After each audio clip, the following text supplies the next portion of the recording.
Salut à tous et bienvenue dans cette nouvelle vidéo. Donc avant que la vidéo commence, je voulais juste vous rappeler que la dernière vidéo que j'ai sortie, donc je mettrai le lien en description, c'est une vidéo en fait où vous pouvez poser toutes vos questions, où j'y répondrai dans la prochaine FAQ qui sortira dans environ une semaine.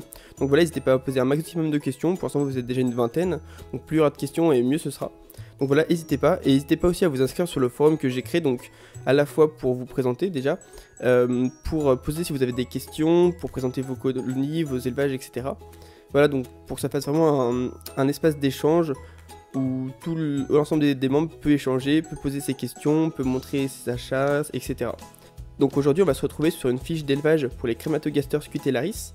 Donc je fais cette vidéo parce que déjà j'ai une fondation, donc je l'ai reçue quand elle avait juste la gine, et elles sont maintenant 70 à peu près, et elles vont bientôt atteindre la centaine d'ouvrières. Donc pour commencer, déjà c'est une espèce qui est indépendante et claustrale, la fondation, c'est-à-dire que la reine va tenir sur ses réserves, et il n'y a pas besoin de la nourrir en fait pour commencer la fondation, vous la laissez dans le tube à essai pendant un mois, un petit peu plus, même 45 jours. Les Crématogasters, c'est assez lent en fait de passer de l'œuf à l'ouvrière, il faut environ 45 jours. Il faut savoir aussi que cette espèce est xérophile, c'est-à-dire qu'il ne faut pas d'eau. C'est-à-dire que dans le nid, vous ne mettez pas d'eau, le but c'est de mettre juste un abreuvoir dans l'aire de chasse.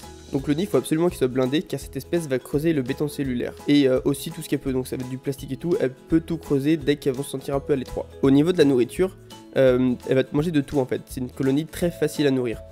Elles vont manger principalement des liquides sucrés, donc toutes sortes, c'est-à-dire à la fois du lait avec du sirop, du miel, tout ce que vous voulez en fait, beaucoup de liquides sucrés, il leur en faut énormément, ainsi que du coup des protéines, donc tout ce qui va être insectes principalement. Vous pouvez mettre du coup à la place du jambon, des œufs ou autre, mais voilà, essayez de donner des insectes aussi. Pensez à pas mettre des trop grosses quantités de liquide sucré, parce qu'elles ont tendance en fait à rentrer dedans et à se coller, et du coup vous pouvez facilement perdre des ouvrières, surtout au tout début. Au tout début, pensez à donner juste des petites gouttes pour pas qu'elles s'engluent dedans. Au niveau du maintien, donc la température, cette espèce, vous n'êtes pas obligé de la chauffer, mais c'est mieux de la chauffer aux alentours des 25-26 degrés. Ça permettra d'accélérer un petit peu le passage de l'œuf à l'ouvrière.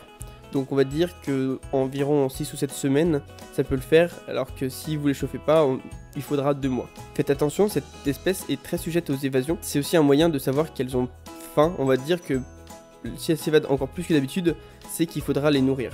Voilà, j'espère que cette vidéo vous a plu. Donc si vous avez des questions ou autres par rapport à cette espèce ou des infos supplémentaires, n'hésitez pas à les mettre dans les commentaires, à liker si vous avez aimé, si vous voulez d'autres fiches d'élevage. Donc je pense que la prochaine ça sera sur les Camponotus turkestanus parce qu'on me l'a demandé. Donc si vous avez d'autres idées de fiches d'élevage, n'hésitez pas à me dire. Puis on va se dire à la prochaine. Allez, bye bye tout le monde.